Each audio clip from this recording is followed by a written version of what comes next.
aujourd'hui on se retrouve pour une recette, la recette de la galette des rois, plutôt brioche des rois. Donc aujourd'hui on a un peu loupé l'épiphanie, on est un peu en retard, mais c'est pas grave. Aujourd'hui on va faire une couronne des rois. Donc tout d'abord il nous faudra un robot, bien évidemment. Ensuite de la farine, du sucre vanillé, de la levure de boulanger, de l'eau ou le rhum fleur d'oranger, du sucre, du beurre pommade, du sel fin et bien évidemment des œufs. Donc, on va commencer par peser tous les éléments secs, c'est-à-dire farine, sucre, levure et sel. On prend notre cuve du robot.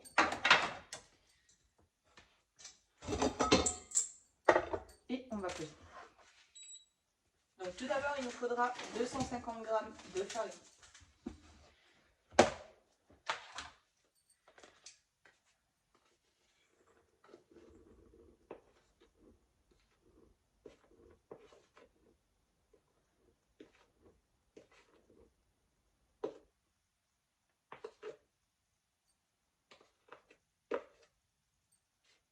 Une dernière petite cuillère, c'est parfait. Ensuite, on va mettre notre sel. Donc là, il nous faut 10 g de sel, on va en mettre un peu.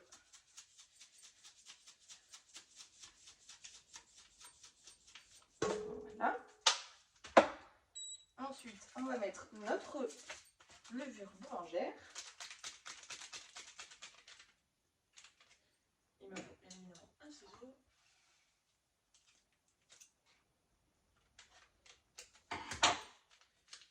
Donc vous pouvez prendre des... Moi je prends des sachets, mais aussi parce que j'ai pas là dans l'immédiat, je n'ai pas de pain de levure. Mais sinon vous trouvez ça au marchand, à Leclerc, etc. Vous avez des pains de levure directement.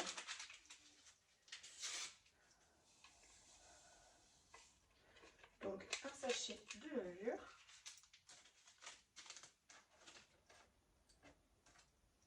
Ensuite, on va mettre notre sucre. Donc moi, j'ai choisi de mettre du sucre vanillé avec un autre sucre. Bon, c'est pour apporter du goût. Parce que je ne veux pas mettre d'extrait de vanille en plus, puisqu'il y a déjà l'autre fleur d'oranger. Voilà. Et on va rendre. Donc vous diminuez si vous mettez un sachet de sucre qui fait à peu près 10 grammes, si je me rappelle bien, on peut vérifier. Ouais, 7 et quelques. Donc voilà. Donc là, il nous faut 35 grammes de sucre. Donc vu que j'en ai déjà mis à peu près 10, on diminue la quantité de sucre de notre sucre vanillé. Donc là on va mettre 20 grammes. Donc là on va mettre 20 grammes de sucre puisque j'ai mis le sucre vanillé.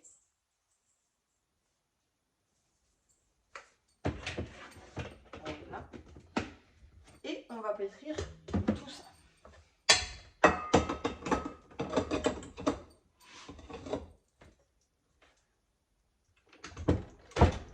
On va pétrir tous les éléments secs afin que la levure soit bien mélangée à la farine pour pas que quand on mette nos œufs, ça fasse un pain de levure comme ça ou des grumons.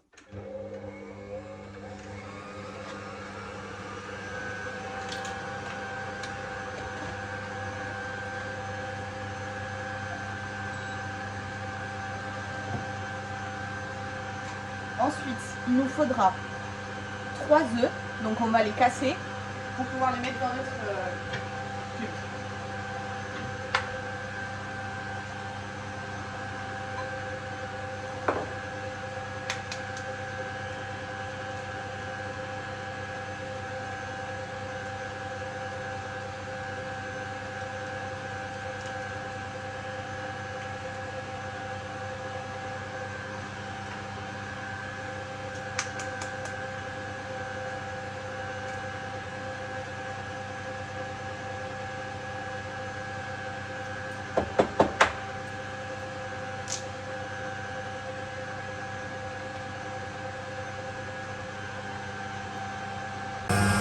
Une fois nos ingrédients bien mélangés, on éteint le robot et on va recommencer et rallumer.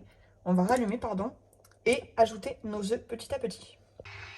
Donc, on va ajouter petit à petit.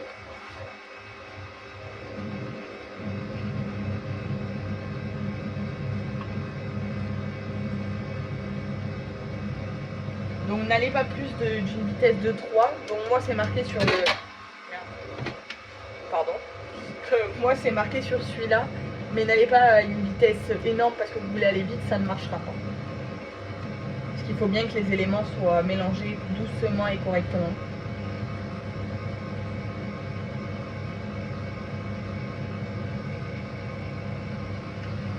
Donc voilà, moi je ne peux pas l'augmenter plus que ça sur une galette d'érable.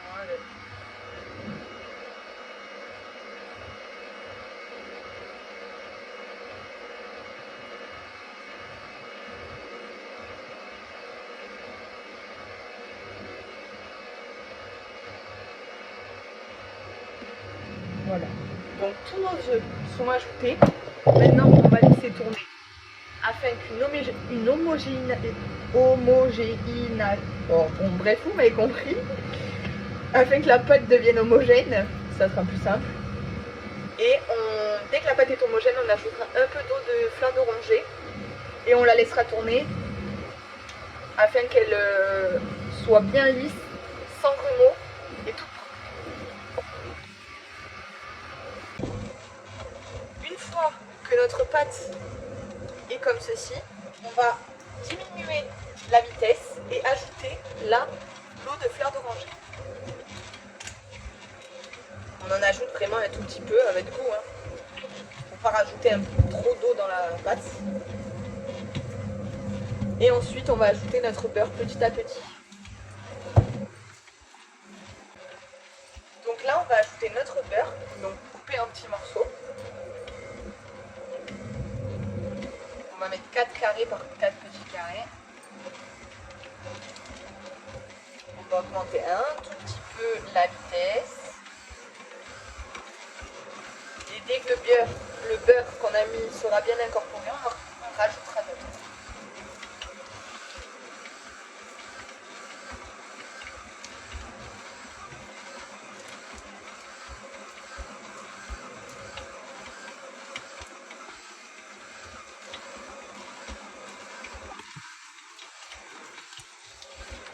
Une fois notre beurre incorporé, la brioche est comme ça. Donc on va la laisser 25 à 30 minutes bien tourner à une petite vitesse, de façon à ce que la brioche se décolle du bol. Et ensuite elle va venir faire une élasticité au crochet. Ce qui va, quand on va lever le crochet, on aura une pâte toute élastique et toute lisse. Voilà. Donc on se retrouve dans 30 minutes. Une fois votre pâte comme ça qui s'est détachée du bord, on va la laisser 5 petites minutes adhérer au crochet et ensuite on va la laisser pousser. Une fois votre pâte bien élastique comme ceci, on va l'enlever du robot et on va la laisser pousser. Une pâte bien élastique comme ça veut dire une pâte bien moelleuse à la dégustation. Donc on va enlever tout ça de notre robot. Voilà. Vous voyez, elle est très élastique. Elle reste même accrochée au... Voilà. Hop. Donc, une fois votre pâte comme ceci, on va rabattre les bords. C'est-à-dire qu'on va bien la former sur elle-même. Voilà. On la décolle bien du bord. Et ensuite, vous mettez un torchon et vous la laissez pousser une petite heure à température ambiante. Donc, on met un torchon propre dessus et on va la laisser ici pendant 1 à 1h30 à température ambiante, histoire que la brioche pousse. Ensuite, on va rabattre les bords, c'est-à-dire qu'on va la dégazer. Ensuite, on la passera au frigo pareil, une petite heure, 1h30, de façon à ce que la pousse revienne. Et ensuite, on pourra façonner et pouvoir cuire notre brioche. Une fois les 1h30 passées, notre pâte a bien gonflé, comme vous pouvez le voir.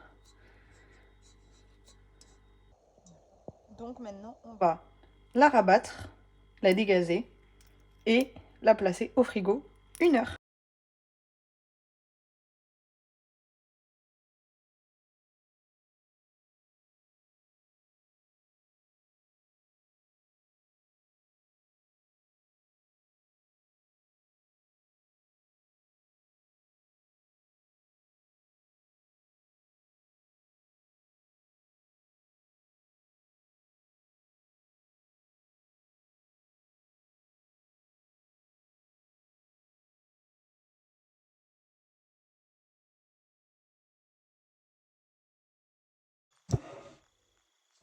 Donc, une fois votre pâte ayant reposé toute une nuit, on a ce petit résultat. Donc on a une pâte qui a gonflé un tout petit peu. Et donc maintenant, on va la façonner pour pouvoir faire une couronne.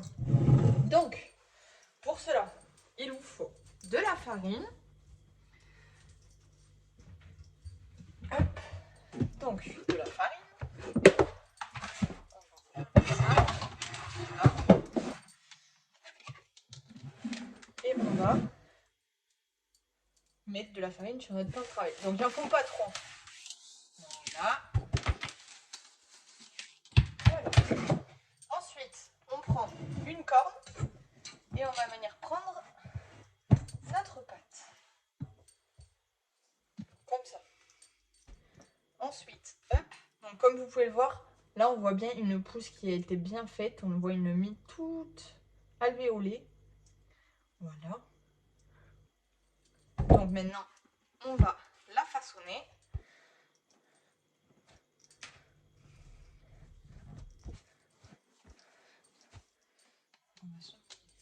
On va fariner les mains.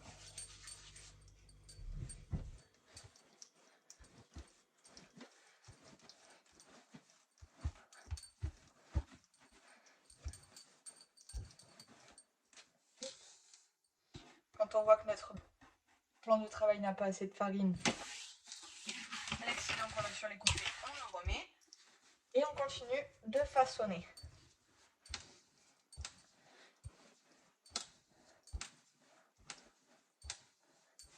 Bon, je vous avoue qu'avec des ongles, c'est simple. Mais quand on est en vacances, on profite. Voilà.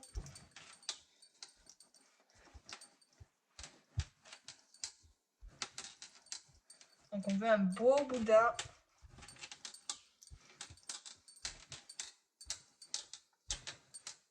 Moi je vais le couper en deux pour faire deux petites brioches.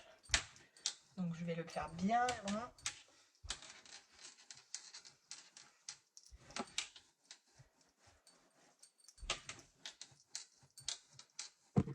Donc on n'hésite pas à appuyer partout. Pas de façon à appuyer qu'ici et pas ici. Parce que comme vous pouvez le voir, après ça fait des boudins pas réguliers. Donc on n'appuie surtout pas pour pas aplatir notre boudin.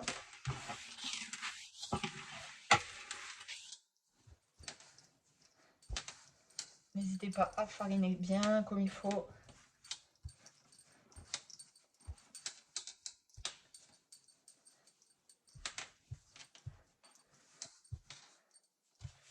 Donc là, on va façonner que les bords. Voilà.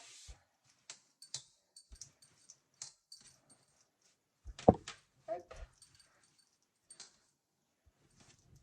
Maintenant qu'on a un boudin à peu près bien régulier, juste là, ça m'énerve. Soit vous faites un rond, vous mettez votre fève en aplatissant et vous refermez, ou soit vous coupez en deux si vous n'êtes pas beaucoup à la maison. Bon, nous on est que trois. Donc, après avoir un beau pâton bien régulier, hop, on va venir l'enrouler. Hop, on va venir aplatir ceci ici, mettre notre fève. Hop, on remonte un tout petit peu les bords. Et ensuite, on va venir remettre notre morceau ici. Hop. Voilà. Hop. Et on va mettre notre brioche On va l'étirer un tout petit peu pour ce morceau-là. Et on va venir mettre notre brioche sur un cile pâteau, un papier cuisson. Et on va la laisser pousser 1h30 à température ambiante. Ou alors si vous avez un four qui fait pouce, donc 30 degrés pas plus, ben vous le mettez dans votre four pendant 1h30. Hop.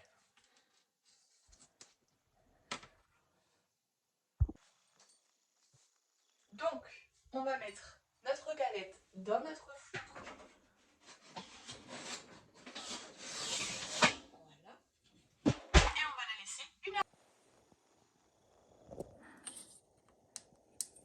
Mettez de la dorure, du sucre casson et vous la placez au four.